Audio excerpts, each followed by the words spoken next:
Seterusnya saya ingin mengambil kesempatan untuk menjentuh pula berkenaan dengan Kuala Kedah yang menjadi salah satu laluan feri domestik ke Langkawi.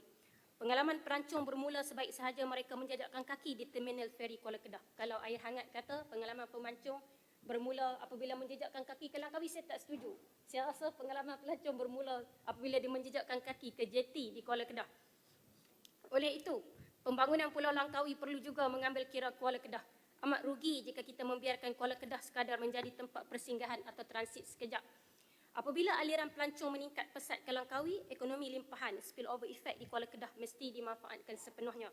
Sektor perikanan, warisan masakan laut tempatan dan industri kraft di Kuala Kedah berpotensi dikembangkan untuk meningkatkan taraf hidup usahawan tempatan dan juga menarik minat pelancong. Supaya pelancong datang dapat 2-in-1.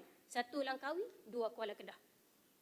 Saya amat berharap dengan pembinaan jeti Kuala Kedah yang dijangka akan indah dan canggih persis lapangan terbang mungkin macam KLIA, apabila siap nanti dapat menyempurnakan hasrat untuk melihat Kuala Kedah yang di dalamnya ada Pengkalan Kundur, Anak Bukit dan Kubah Rotan, akan turut berkembang potensinya sebagai destinasi yang menjadi tarikan semua pelancong yang masuk ke Langkawi.